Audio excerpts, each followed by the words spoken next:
TV को प्रणाम करते हुए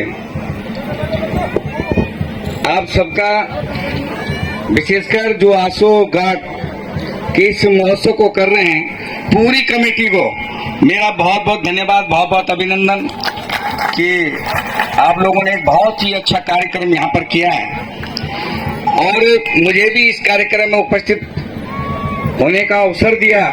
इसके लिए मैं आपका बहुत बहुत धन्यवाद करता हूँ। हमारे बीच उपस्थित इस क्षेत्र के सामाजिक कार्यकर्ता पीएन शर्मा जी और मनीष सुंदरियाल जी,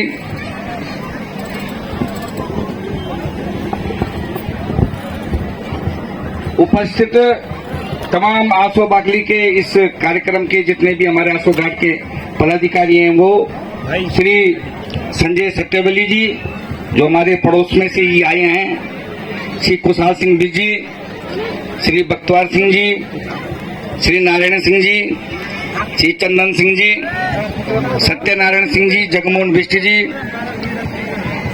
गबर सिंह जी, धर्मपाल जी, संजय जी, अजय जी, हरिओम जी, प्रधान आसो बागली, समस्त ग्राम प्रधान, क्षेत्र पंचायत सदस्य और इस क्षेत्र के जिला पंचायत सदस्य साहब भी दिख रहे थे मुझे, वीरेंद्र जी, माता और बहनों और सभी मेरे हृदय में बसने वाले क्षेत्रीय जनता, आप सबका बहुत बहुत धन्यवाद, आपका बहुत बहुत अभिनंदन।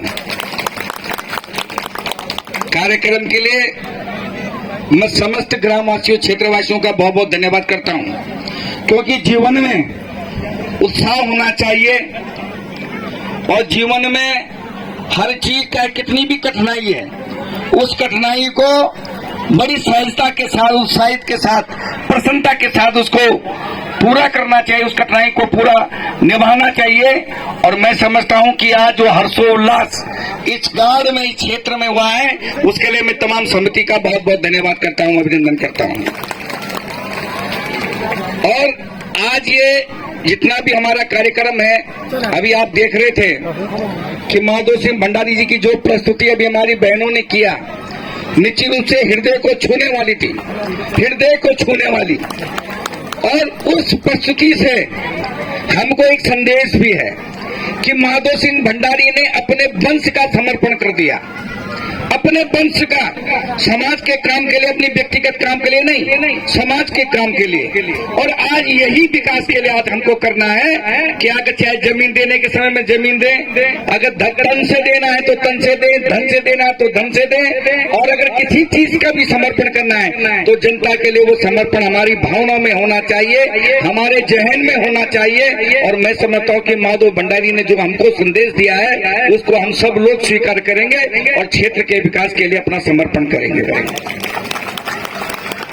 मैं एक दृष्टांत सब जगह सुनाता हूँ और शायद आपने सुना भी होगा, लेकिन मैं आज क्योंकि माधो सिंह भंडारी जी का जिस तरह से यहाँ पे मंचन हुआ, उससे मुझे पुनः सुनाने के लिए मैं प्रेरित हुआ हूँ।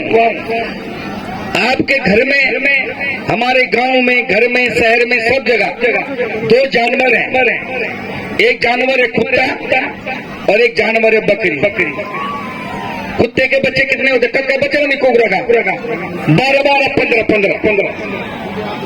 और बकरे का बच्चा कब का होने एक, ये बहुत से बहुत दी वाला। और कटेंदा कुछ ही सबसे ज्यादा बताओ, बकरे कटेंगे ना, एक दिन में एक दिन ही कटेंदा, लाखों करोड़ों की संख्या में कटेंगे, हजारों करोड़ों की संख्या में कटते हैं, लेकिन कुत्ते नहीं कटते। अरे आज किसी गांव में चले जाओ, किसी कुटुंब में चल जाओ, किसी शहर में चल जाओ, किसी क्षेत्र में चल जाओ, आपको बकरियों की संख्या ज्यादा मिलेगी, लेकिन कुत्तों की संख्या नहीं मिलेगी।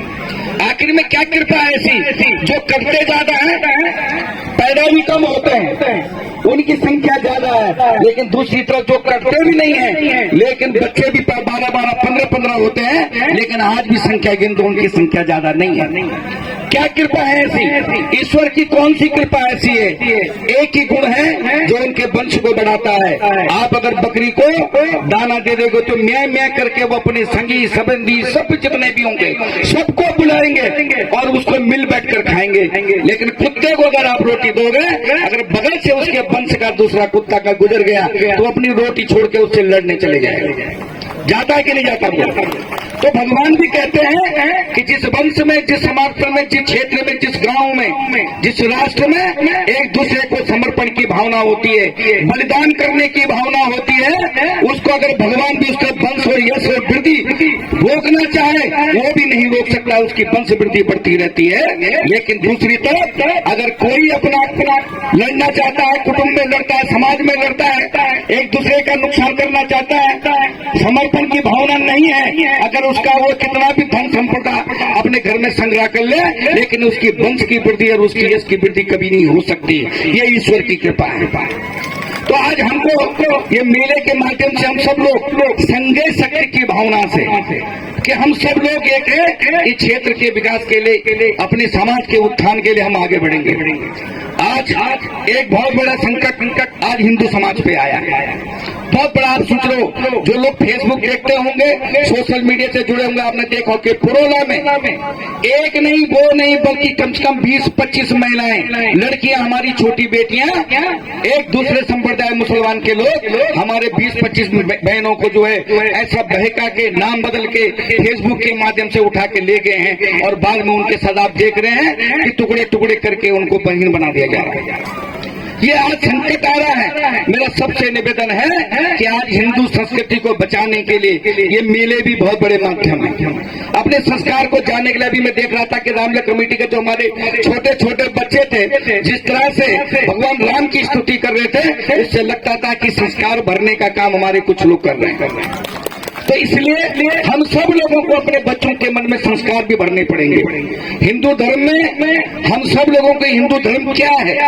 बड़ा सबसे पुरानी धर्म हमारा हिंदू है। और आज अगर वो धीरे धीरे कम हो रहा, मैं कल जीटीवी में एक सर्वेक्षण पढ़ रहा था कि 9% पूरे वर्ल्ड में 9% हम जो है ये 5 सालों में 9% हमारी संख्या घट गई है, और दूसरी तरफ दूसरे संप्रदाय के लोगों की 12% बढ़ गई। तो आप समझ सकते हैं कि हमारा संस्कार कहाँ जाएंगे, हम कहाँ जाएंगे। इसके लिए भी आप लोगों को चिंता करनी पड़ेगी। और ये मेले, ये संपादक, मैं तो बिष्ट जी का बहुत बड़ा, अजय बिष्ट जी का बहुत बड़ा धन्यवाद करना चाहता हूँ कि उन्होंने यहाँ पर आके प्रयास भी किया और क्षेत्र में एक जागृति जगाने का काम किया है। उनका भी बहुत बहुत धन्यवाद। और हम सब लोगों को, माता और बहनें जिस तरह से प्रदर्शन कर रहे थे, तो मुझे लगता है कि चेतना आगे बढ़ रही है। जरा माता दीदी भूली सब तैयार हुए, क्या चाहिए? उत्साह है, मन में उत्साह है। अगर मन में उत्साह है तो घर में खूब काम हो, घर में भी काम अच्छा होगा, और घर में काम होगा तो गांव अच्छा होगा, और गांव अच्छा होगा तो हमारा क्षेत्र भी और राष्ट्र भी अच्छा होगा। ये भावना हमारे घर से शुरुआत होगी। इसलिए आप सबका बहुत बहुत धन्यवाद। अभी बहुत सारी बातें हमारे अजय भाई ने कही क्षेत्र के विकास के लिए, तो उन्होंने एक सुझाव दिया था मुझे यहाँ पर एक वाटरफॉल के लिए, झरने के लिए। निश्चित रूप से मैंने देखा तो नहीं, केवल उनकी बात पे विश्वास किया मैंने अजय भाई के, और मैंने माननीय मुख्यमंत्री से घोषणा भी करा दी है। बहुत जल्दी वहाँ पर एक टीम आएगी, उसको सर्वेक्षण करेगी, और मैं अजय भाई का फोन दे दूंगा बहुत जल्दी। मैं भी चाहता हूँ, क्योंकि यहाँ से नीचे, रामनगर से नीचे जितने भी सैलानी आ रहे हैं, उनके लिए घूमने के लिए पहाड़ में जगह नहीं है। मैं गारंटी के साथ कह सकता हूँ कि जिस दिन हमने वो झरना बना दिया, अकेला झरना इस क्षेत्र के विकास के लिए एक मील का पत्थर साबित होगा। ये गारंटी है, एक अकेला। आप देखो बहुत सारे देहरादून जाते हैं, क्या है वो कैंप की फाल धरुचोर बहनी पैंट पुड़ने में, और सारे लोग जाते हैं। बाहर के लोगों को चाहिए, और यहाँ आके जाएंगे तो हमारे बच्चे जो हैं कुछ न कुछ यहाँ पर अपना रोजगार भी कर सकते हैं। तो मेरा ये कि एक उसकी मैं कर रहा हूँ कि मैं अपने कार्यकाल में उसको पूरा करने का संकल्प लेता हूँ। ये मेरा सपना भी है। और दूसरी बात है, कि सड़क की बात है। आप सड़क पे भाई इनसे कि मैं सड़क के लिए नहीं बना, तुम गई मैं घबरा, तुम मेरी कार्रवाई मिलती कार नहीं तो 6 साल पहले तुम्हारी सड़क आ जाती है और आर पार चल जाती है। अब 6 साल से तुम लोग में सहमति, और अब देखा मैंने कहा सौगाड़ में एक एकता हो रही है, तो निश्चित रूप से विकास को कोई रोक नहीं सकता। अभी मैं आपको कहानी भी सुना था कि जहाँ समर्पण है, जहाँ एकता है, उस विकास को अगले साल, इस साल मेले से पहले हम जो है प्रॉपर जो विभाग के द्वारा जो इस मार्गों को हम आगे मिला देंगे। ये अगले साल जब आएंगे हम, तो ये रोड आपको आर पार मिलेगी। उसमें बहुत सारा काम कर भी दिया हमने। और दूसरी बात कि आपने पक्कीकरण से किया, तो मैं इधर से जहाँ से 2 रुपए है, इससे उधर को जो है 3 या 4 किलोमीटर जो है अगले साल तक उसमें काम भी शुरू हो जाएगा। ये मैं आपके सामने घोषणा करता हूँ।